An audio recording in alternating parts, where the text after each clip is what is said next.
Professeur Didier Raoult, pouvez-vous décrire le processus qui a mené à l'émergence de mutants du Covid-19? D'abord, une chose, vous voyez, c'est très intéressant parce qu'il y a eu un débat, comme les gens ne savent pas de quoi ils parlent, ils s'excitent beaucoup, en particulier sur le rebond, pas le rebond, je me suis trompé, j'ai dit qu'il n'y avait pas de rebond. En réalité, il n'y a jamais eu de rebond.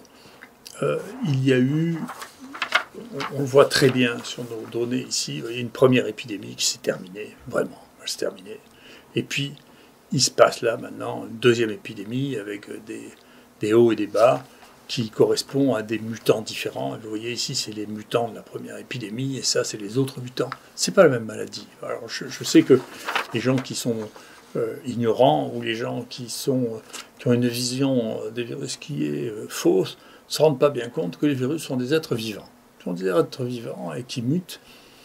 Et malheureusement, dans l'équipe des gens qui donnent leur opinion, la plupart du temps, les gens ne savent pas du tout.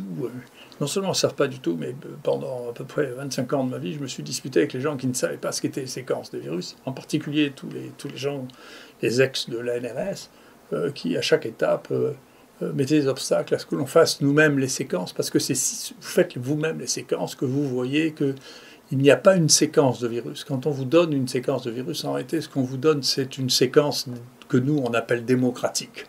C'est-à-dire, on vous dit, la séquence qu'on vous donne est celle pour laquelle il y a la majorité des bases qui sont comme ça. Mais en réalité, si vous faites des séquençages un peu profonds, c'est-à-dire que vous séquencez l'équivalent de 300, 400, 500 virus, vous commencez à voir ce qui a été appelé... pour le virus du sida, des quasi-espèces qu'on voit très fréquemment dans les virus à ARN. C'est-à-dire qu'on voit qu'il existe plusieurs virus à la fois et qu'il y en a un qui risque d'être sélectionné. Par exemple, nous, récemment, on a fait un séquençage profond pour quelqu'un qui était détecté comme ayant le variant dit anglais, dont je vais vous reparler. Et quand on faisait une séquence profonde, on voyait qu'il avait 30% de ce variant anglais, qui avait cette mutation, il avait 70% du plus habituel, qu'on appelle nous le Marseille 4, qui est celui qui sévit en ce moment. Donc, bien sûr, les virus changent, et en fonction de leur changement, eh bien, ils sont susceptibles, quand ils ont changé, qu'ils sont suffisamment différents de ceux de la première épidémie, de causer de nouvelles épidémies. Bon. Donc, ce qui veut dire que on pensait que ce virus avait des mécanismes de réparation tels qu'il n'y aurait pas de variant qui apparaîtrait rapidement. C'est pas vrai. Ces mécanismes sont dépassés pour de multiples raisons. Parmi les raisons dont je vais parler, il y a celle d'un réservoir animal domestique. Et je vous rappelle que je parlais le 5 mai de réservoirs animaux, en particulier domestiques, avec le risque des animaux domestiques. Je ne savais pas qu'il y avait des élevages de visons aussi répandus, ni même qu'il y en avait en France. Et dès août, j'expliquais que ce que nous voyions en France, c'était des mutants. Alors, les gens qui ne font pas de séquence ne savent pas ce que c'est que les mutants, mais ils ont une opinion quand même, parce que c'est l'habitude qu'on a, en particulier, qui est révélée dans ce Covid, c'est le nombre de gens qui ne savent pas de quoi ils parlent, mais qui le disent quand même à la télévision, ou parce qu'ils pensent que l'autorité du fait qu'ils ont été nommés à un poste à un autre leur donne une autorité scientifique, ce qui est fantasque. Vous voyez, c'est comme si, je ne sais pas, le ministre de la Culture, d'un coup, commençait à dire que finalement, Léonard de Vinci, ça ne valait rien. Je ne sais pas en quoi il est qualifié, parce qu'il a été nommé ministre de la Culture pendant 2 ans pour avoir une opinion sur la peinture ou sur la musique. Il donne son opinion comme individu, mais il n'a pas d'autorité pour juger ça. Il ne va pas déterminer la beauté de la peinture, ni la qualité de la musique. Et s'il se passe ça en science, qui est une chose qui est vraiment très effarante. Enfin, revenons un peu à la science, justement, en essayant de simplifier beaucoup ce que nous avons, et puis ce travail, cette présentation, mais qui est très scientifique, qui a fait Étienne de Crowley sur notre site. Qu'est-ce qui se passe dans ce virus? Parmi les choses qui se passent, eh bien, on a repéré qu'il y a une protéine qui s'appelle Spike, qui est la protéine qui interfère avec nos cellules, une des protéines qui interfère avec nos cellules pour rentrer dans nos cellules. Cette protéine Spike, c'est cette protéine qui a beaucoup varié et qui donne, qu'on voit sur cette image, des coronavirus qui sont plus ou moins associés avec tel ou tel animal. Et vous voyez que les coronavirus, c'est extrêmement fréquent. Et donc, il y en a qui sont spécialisés dans l'humain, dans le chien, dans le chat, dans le lion. Et puis, d'autres qu'on voit chez les furets et chez les visons, d'autres chez la souris, d'autres chez les hamsters. Voilà.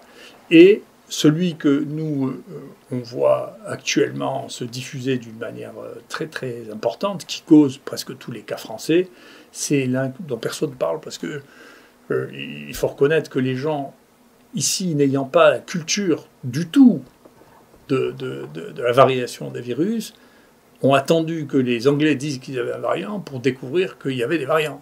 Et donc le variant qui est ici, tout le monde s'en fout, parce que personne n'est capable de se rendre compte qu'il y a un variant ici, alors qu'il représente entre 70 et 90% des infections depuis septembre. Donc vous voyez, c'est très intéressant. Je sais que personne n'est prophète dans son pays. On a probablement été les premiers au monde à repérer qu'il existait des nouveaux variants dans cet épisode européen, que c'était des variants qui n'avaient rien à voir avec ce qui se passait avant. Et vous voyez, il se trouve juste entre un mutant, donc c'est le petit 477, entre le 468 et le 484, l'un qui est connu chez le vison et l'autre qui est connu chez l'homme. Donc c'est pas étonnant qu'il apparaisse là et qu'il ait cette possibilité d'infecter le vison et l'homme. Et c'est la raison pour laquelle nous, on spécule qu'il vient du vison. Malheureusement, la seule séquence du vison qui a été faite dans ce pays, on n'a pas droit à avoir l'accès à ça pour vérifier. C'est dans le truc, parce que quand même, il y a une obscurité dans les données qui sont recueillies au niveau de ce pays par les autorités qui est invraisemblable. On n'a pas droit à avoir accès à ces données. Bon, elles sont toutes publiques, mes données. Tous nos génomes complets, ils sont sur J7, tout le monde peut les regarder, mais moi, je ne peux pas voir le génome du vison, bien que j'ai demandé à toutes les autorités. Enfin, peu importe, on finira bien par l'avoir quand même. Donc le mutant anglais, il est ici, là, sur celui qui est appelé anglais, il est ici sur le 501, sur la mutation 501, qui est une mutation donc, qui n'est pas particulièrement, elle, liée au vison. Moi, je continue à avoir l'hypothèse que ces mutants ont été générés par le remdesivir et les anticorps humains qui ont été injectés, parce que les anticorps, maintenant, on le sait, il y a un papier qui a été fait par une des stars de la microbiologie, qui est Rappuoli, qui a montré que si on cultivait ce virus avec des anticorps rajoutés, eh bien, on sélectionnait des virus qui étaient résistants aux anticorps qu'on avait mis. Donc ça marche très bien. Et pour la remdesivir, c'est pareil. Nous, on a ça dans mon laboratoire avec Bernard Escola, qui est en train de montrer que c'est extrêmement facile d'avoir des résistances à la remdesivir. Et donc, il avait été montré que la remdesivir était mutagène sur les coronavirus, avant l'apparition de celui-là, et sur Ebola. Donc, on savait que c'était des agents mutagènes.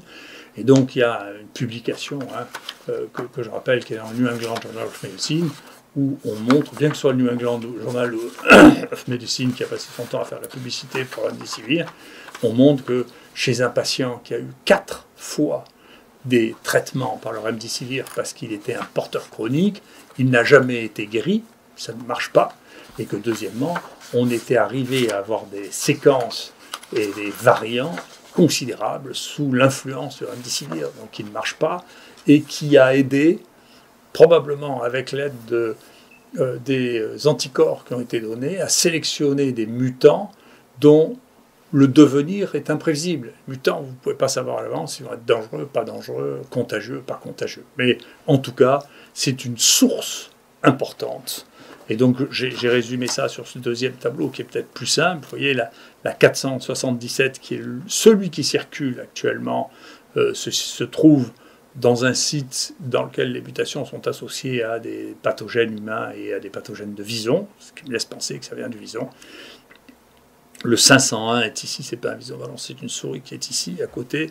Et vous voyez, ça, c'est la molécule, vous voyez, du spike. Et vous voyez ici, où se trouve le 477, le 501 se trouve là. Donc, voilà les données que nous avons sur les variants. Alors, quelle est la conséquence de ces variants? Est-ce que c'est vraiment plus épidémique? Est-ce que c'est plus dangereux? Je ne sais pas, il faudra voir les données. Encore une fois, si on revient sur nos données, qui ont été très négligées, parce que personne ne voulait accepter l'idée que c'était une nouvelle épidémie avant qu'il il y ait les observations anglaises, tout ce qu'on faisait nous, ça ne comptait pas. Ce que l'on voit là quand même, c'est que cette épidémie-là, avec ce variant 4 qui a commencé en septembre, est quand même beaucoup plus longue, beaucoup plus épidémique, et par la force des choses a tué plus de gens, parce que la proportion des gens morts et leur âge et leur condition est la même. La moyenne d'âge des gens qui sont morts, c'est 80 ans. Mais comme ici, ça a duré 1 mois et demi et qu'ici, ça dure depuis septembre jusqu'à janvier, il y a beaucoup plus de morts. Donc cette épidémie-là est aussi beaucoup plus contagieuse, par définition, dure beaucoup plus longtemps que la première épidémie que nous avons. Et donc, je pense que ce qui se passe avec le mutant anglais, je ne suis pas très inquiet par l'existence de ce mutant anglais. Alors ce mutant anglais, on en a eu ici, bien sûr, de gens qui sont venus d'Angleterre, ça passe par les frontières. On en a eu qui sont venus du Liban, ça flambe au Liban, à peu près, on travaille avec les Libanais, à peu près la moitié des cas que nous avons eu de séquences du Liban étaient des mutants anglais. On en a eu qui sont venus de Dubaï, on en a eu une qui a attrapé ça à l'aéroport, sans voyager. Ça arrive, hein, dans les aéroports, bien sûr, les choses circulent. Voilà, on a eu aussi, il y a un dérivé il y a d'autres mutants qui ont cette mutation, mais qui n'ont pas les autres modifications dans le génome identiques à celle du mutant anglais, qui sont le mutant sud-africain et brésilien. Donc ça, on en a de gens qui viennent des Comores, parce que le mutant sud-africain est passé assez facilement aux Comores. Si vous connaissez un peu la géographie, vous pouvez le comprendre, c'est pas très loin.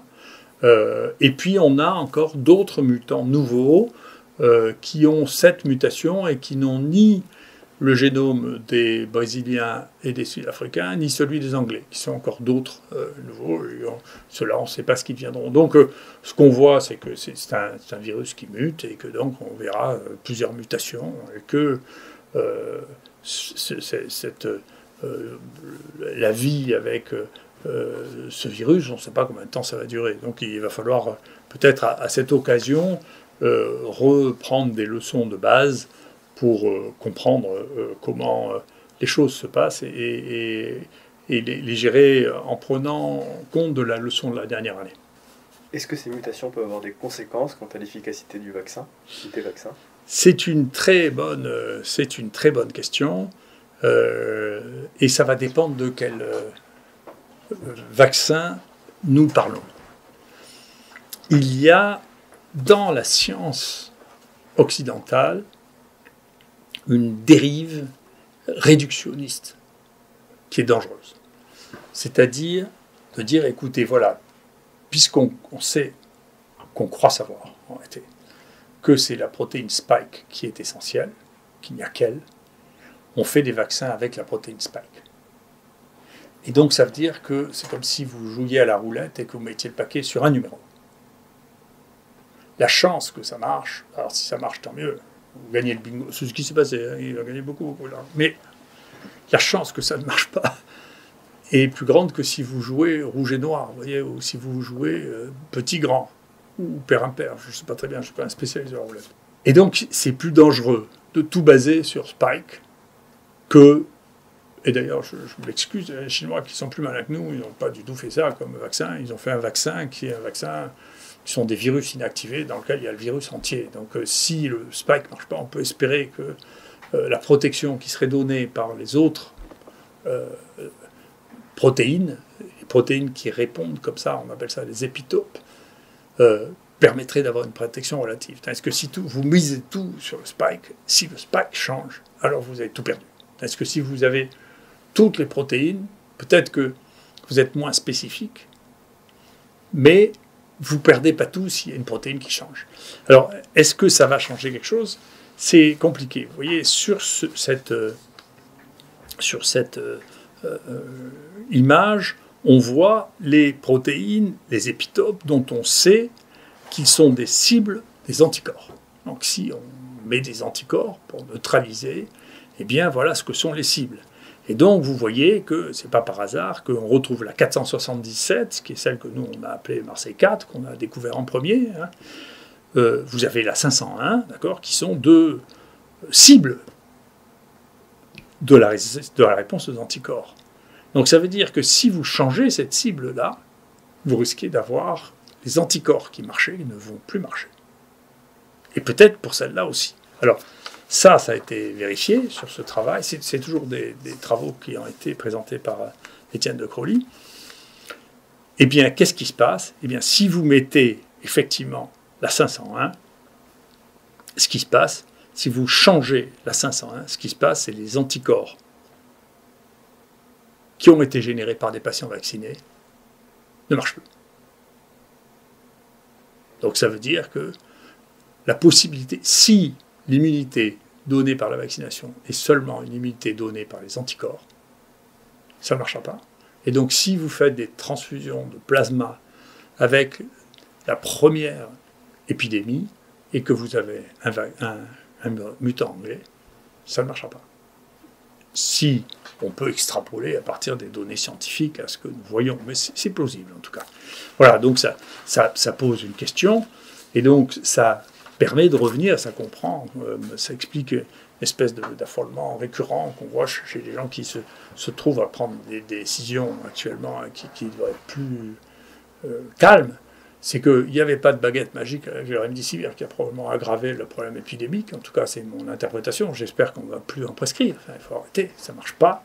On a la preuve que ça ne marche pas. Et ça favorise les mutations. Il faut arrêter. La deuxième chose, effectivement, je pense qu'il faut éviter d'avoir des foyers de multiplication d'animaux domestiques, en particulier les visons. Il faut arrêter. Il faut surveiller de près les porcs parce qu'on ne se retrouve pas avec une émergence chez les porcs. Et puis maintenant, il faut revenir à la médecine. C'est-à-dire qu'il faut détecter les patients. Il faut... Alors, on a de nouveaux éléments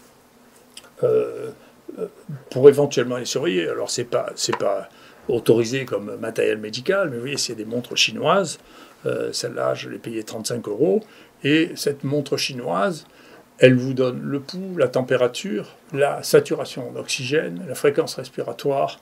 Elle vous fait un électrocardiogramme qu'elle peut envoyer sur votre téléphone portable, que vous pouvez envoyer au médecin, et elle vous interprète l'électrocardiogramme en vous disant, vous savez, l'espace QT, ce qui est devenu à la mode avec l'hydroxychloroquine, ou les anomalies cardiaques, il y a des anomalies cardiaques qu'elle va détecter, et vous signaler à votre médecin. Et donc, si vous êtes positif, et qu'on vous prend en charge, et que... vous avez ça, vous pouvez être surveillé à la maison et appeler votre médecin parce que vos constantes peuvent être surveillées en permanence. Ça, c'est moderne. Donc, on va s'en sortir avec la technologie. C'est la technologie. Et puis, il faut arrêter, ce gouvernement doit arrêter de faire la guerre aux traitements qui ne sont pas le remdesivir. On doit nous laisser la possibilité d'utiliser et de tester. Moi, j'ai même des projets de recherche qui sont rejetés dans ce pays pour pouvoir évaluer des médicaments qui ne coûtent rien. Il faut s'arrêter. Il faut il faut tourner une page. Le Conseil de l'ordre doit nous protéger plutôt que nous attaquer. Moi, je suis harcelé par le Conseil de l'ordre parce que je soigne des malades et parce qu'on a soigné 14 000 malades ici. Ça suffit. Le Conseil de l'ordre ne devrait pas être quelque chose qui est juste aux ordres incompréhensibles de gens qui ne savent pas de quoi ils parlent. Ce n'est pas le Conseil de l'ordre qui va dire la science. Il est sorti un arrêté en décembre. Maintenant, ça va être le Conseil de l'ordre qui va dire ce qui est scientifiquement établi. Mais vous rigolez, ce Conseil de l'ordre, prenez tous les gens qui sont là, vous les comparez ce qu'ils ont fait dans leur vie par rapport à ce que j'ai fait dans la thérapeutique des maladies infectieuses. C'est eux qui vont me dire ce que je dois faire. Et j'espère bien que les confrères comprendront. C'est nous qui avons mis ces gens en place en les élisant. On va avoir des élections. Il faut faire attention, il ne faut pas remettre les mêmes.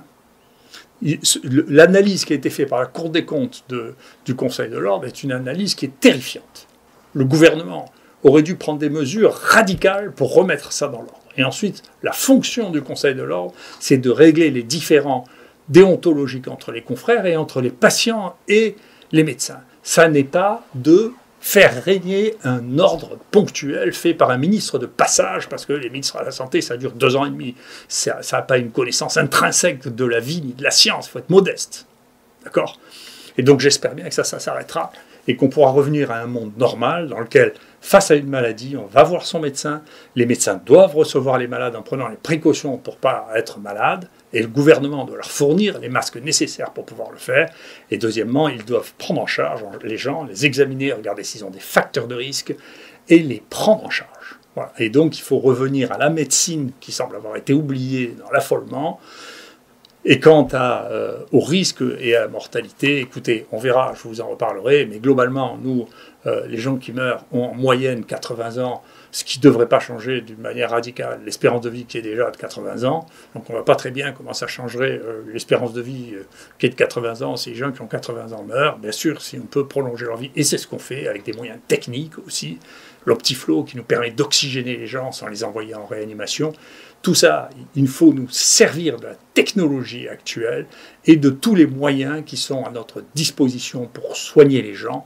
Et cette espèce de censure sur les médicaments anciens, associée à une incapacité à utiliser les moyens technologiques nouveaux, sont inquiétants. Merci beaucoup.